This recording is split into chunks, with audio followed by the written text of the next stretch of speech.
Dr. Manu Chandaria, Chancellor, members of the Board of Trustees, the University Council, and the Managing Board, students, faculty, staff, and alumni, thank you so much for your warm welcome to USIU Africa.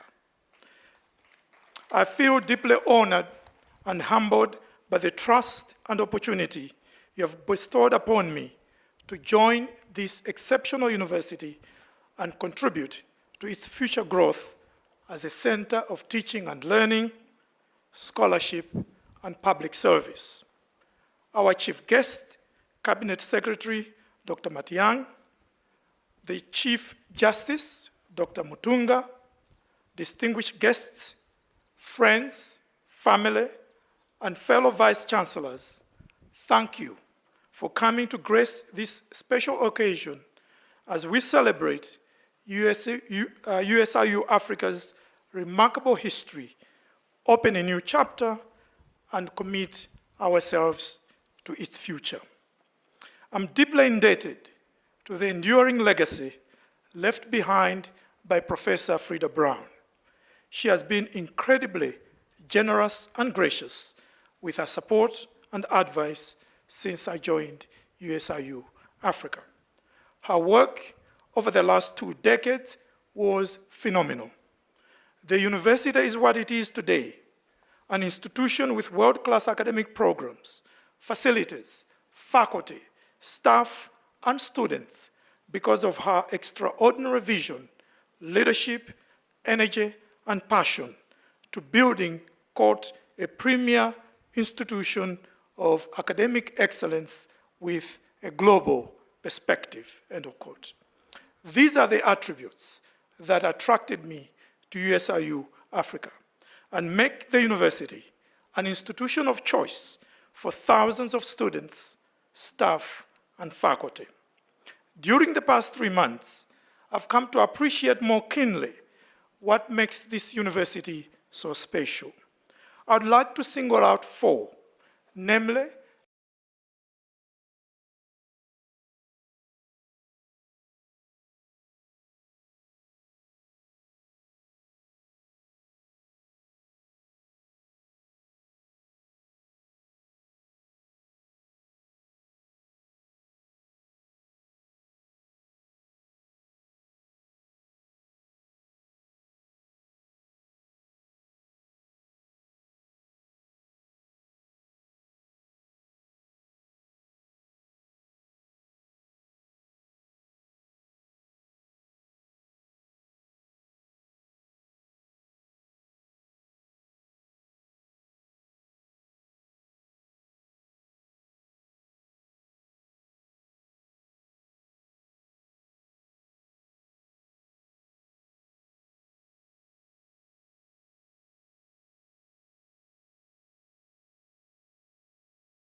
which holds a beacon to the possibilities of cultivating a common humanity from our splendid diversities of nationality, ethnicity, race, gender, religion, and other social markers.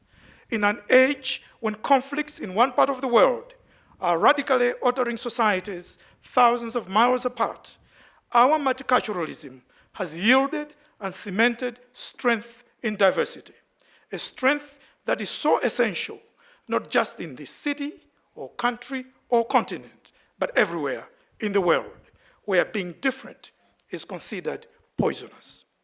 Our enduring commitment to global understanding and multicultural perspective, one of the 5 core values of our mission, is embedded across the curriculum and experienced in core curricular activities.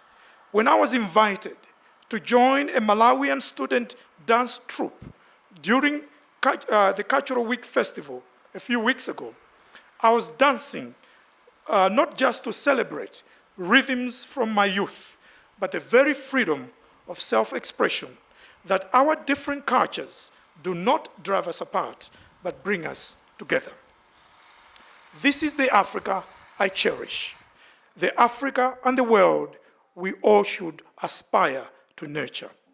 Given my personal and professional background, I'm a walking embodiment of the transformative potential of multiculturalism and support and mentorship from people I was not related to by blood, ethnicity, or nationality, but connected through our common humanity and shared values. I was born in Zimbabwe, grew up in Malawi, and have taught for nearly 35 years in a dozen universities in 4 countries on 2 continents. I'm not a stranger to Kenya. I did my PhD, as the Chief Justice mentioned, on Kenyan economic and labor history, during which I spent a year at the University of Nairobi in 1979 to 1980, and lived in Umoja, which is not too far from here. In the 1980s, I taught for about 6 years at Kenyatta University, not far from where we are gathered. I owe my intellectual growth and trajectory to the generous mentorship I received from some of Kenya's most renowned historians and intellectuals, including Professors Bethwel Ogot, William Ocheng, Gideon Were, Godfrey Muriuki, Mishere Mugo, Karim Jan Mohammed, Alamin Mazrui, and of course, Dr. Willie Mutunga. When I left Kenya in January 1990, little did I know I'd be called upon to make a much larger contribution to higher education in this country and on our beloved continent: the pursuit of academic excellence. Over the last 3 months, I've also learned much about the high value USIU Africa places on the pursuit of academic excellence.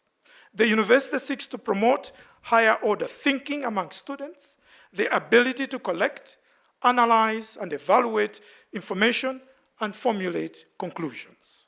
We want students, regardless of their major, to develop and demonstrate their ability to think critically, analytically, and creatively. We set high expectations because students cannot be expected to rise to low expectations. It is this commitment to academic excellence that has brought USIU Africa to what it is today. I will ask you to take a step back, as Professor Frida Brown mentioned earlier, for a moment, and picture the world that Dr. Rust and others of like vision saw when he signed an agreement forming a brand new Africa campus of the United States International University in 1970. USIU Africa joined the multi-campus system that extended from London to Tokyo, as far as Mexico City and San Diego. I believe he was looking to plant a new vision in a continent and a country that was ripe with possibilities. Kenya was then only 7 years old as an independent country, the same as the Organization of African Unity, the predecessor of the African Union. The only other university in Kenya then was the brand new University of Nairobi. If there was a place in Africa to plant a flag, it was Nairobi. President Rust wanted to make the vision of a global educational experience a reality right here in Nairobi. Looking back 46 years later, Dr. Rust and his followers as leaders, including Professor Brown, were true visionaries. What sustained This brave experiment in private higher education was unwavering commitment to academic excellence, reinforced by operational excellence and service excellence, to building a first-rate university. Kenya as a country, East Africa as a region, and Africa as a continent have undergone massive economic, social, and political changes since then. Powerful global forces, from demographic explosion to disruptive information technologies to globalization, have transformed the character and nature of higher education. It is our responsibilities as universities to navigate these changes and challenges as strategically and creatively as possible without compromising on quality education. Like my predecessors who built and led this remarkable university, I believe academic excellence is an educational, economic, ethical, and existential imperative. Promoting career preparedness and community engagement. I've also been gratified to learn more about USIU Africa's other core values. From its inception, the university has always sought to produce graduates who are liberally educated and professionally prepared. This entails mastery of knowledges in their respective fields through both formal study and various experiential forms of learning, such as internships and field experiences. We seek to cultivate among our students a sense of being a part of community and a desire to be of service to it by giving them opportunities to participate in community service, citizenship, or social action projects. The need to produce well-educated, highly trained, innovative, and entrepreneurial graduates has never been greater than it is now. The confluence of challenges and opportunities continue arriving at our doors with ever-increasing intensity and urgency. The fast pace of economic change and demographic growth has outpaced many social services, such as education. I believe the academy is not just at the heart of these vast transformations. It should lead the transformations, help in devising solutions to our developmental problems.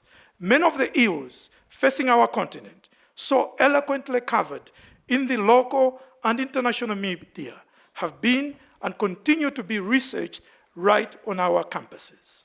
Many of our most brilliant minds in the hallowed halls of academia in Zomba, Johannesburg, Lagos, Accra, Cairo, Casablanca, and Nairobi, not to mention Africa's global diaspora, have written extensively on solutions to the challenges that surround us. The problem then is not often in the diagnosis. It is in the application, in the translation of research into evidence-based policies and decision-making. As universities, we must be part of the agenda of fostering integrated, inclusive, innovative, and sustainable development. This requires forging close collaborations and mutually respectful and beneficial partnerships between the academy, industry, government, and civil society.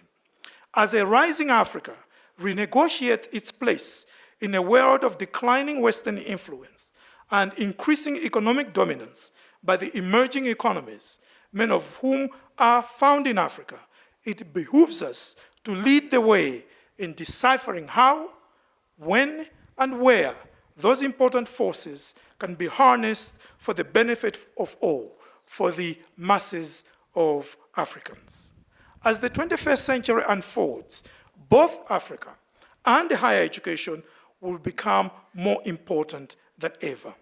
By 2050, the continent's population, on current trends, is expected to grow to 2.4 billion people, or 25% of the world's population from the current 15%. By 2100, Africa's population is expected to skyrocket to 4 billion, or 40% of the world's population. Africa will have the world's largest and youngest labor force. But if we are to turn this into a demographic dividend rather than a Malthusian nightmare, we must create high-quality human capital. The time to do so is now, before it is too late. That can only come from massive investments by governments, the private sector, civil society, and universities in high-quality, diversified, and coordinated tertiary educational systems. The demand for higher education in Kenya and across Africa is huge. While we have made considerable progress in expanding opportunities to our burgeoning youth populations, demand vastly exceeds supply. As a continent, our gross enrollment ratio for tertiary education is only 12%, compared to a world average of 33% and more than 60% for the developed countries. But massification without commensurate growth in resources, human, physical, and infrastructural, is a recipe for mediocrity, which amounts to fraud against young people, our greatest institutional and national treasure, and robs our economies of their potential for broad-based and sustainable growth and development. Education is too serious an enterprise for our young people, societies, economies, and polities for shortcuts and shoddiness. Thus, the knowledge is societies and economies that Africa needs must be underpinned by skilled human capital produced by our universities and other tertiary institutions. As universities, we must also make the necessary efforts to turn around the brain drain that has characterized African academic engagements with the West. Research and innovation must become central pillars of the 21st century African university, because it is only then that the students leaving our institutions can become agents of change and drivers of progress. We also need to be mindful of the other challenges facing African higher education: access, affordability, accountability, and we also need to be mindful of the other challenges facing African higher education in terms of access, affordability, accountability, and autonomy.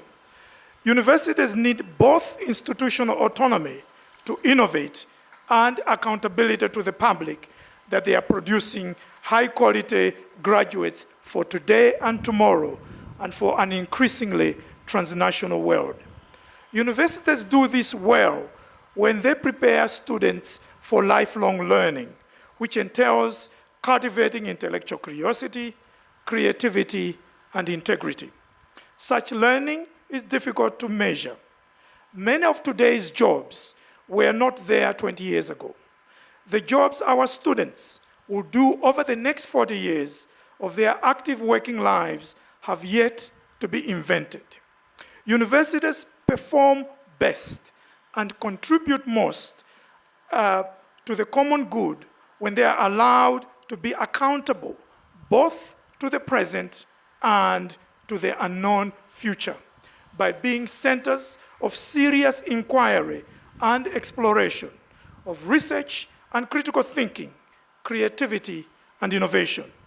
USIU Africa will continue pursuing robust engagements with government agencies, not just for reasons of regulatory compliance, but more importantly, to provide intellectual contributions to the development process. We will also continue to strengthen our linkages with industry to reduce the skills mismatch between graduates and the needs of the labor market. Such linkages also help promote experiential or active learning, a high-impact pedagogical practice, and provide internship and employment opportunities for students, as well as research and development capacities for innovation for industry. In short, our external engagements are an indispensable part of investing in the future.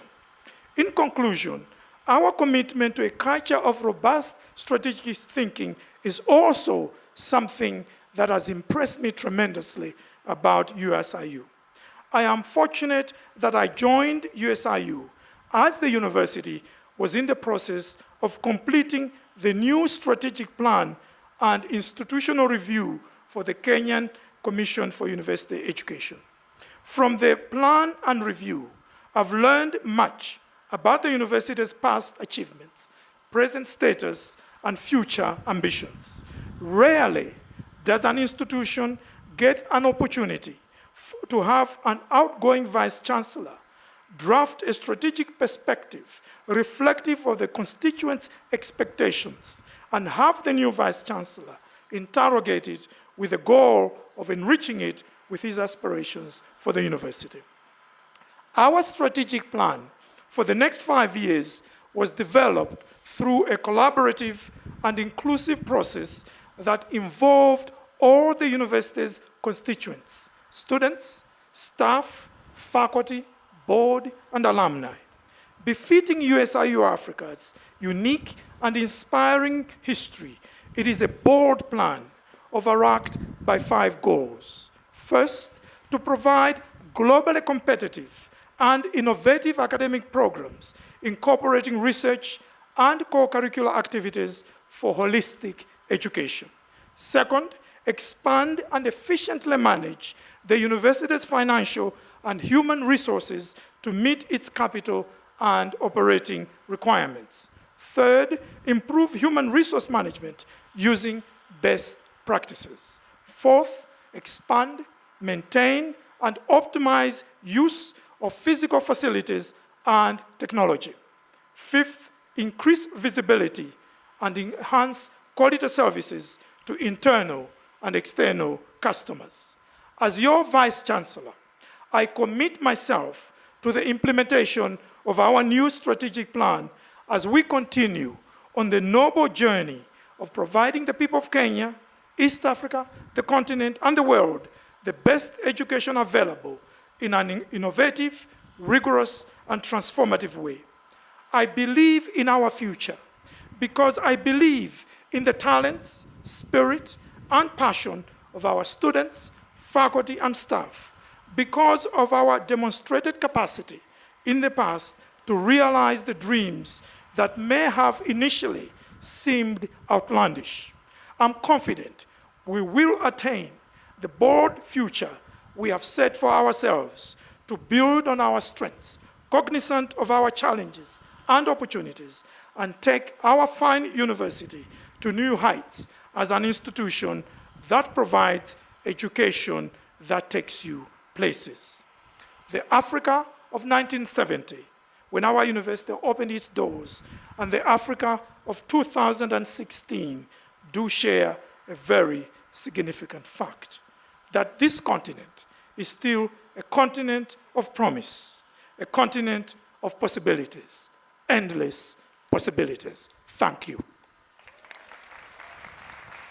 By the powers conferred upon me by the United States International University Africa, I now declare the congregation dissolved.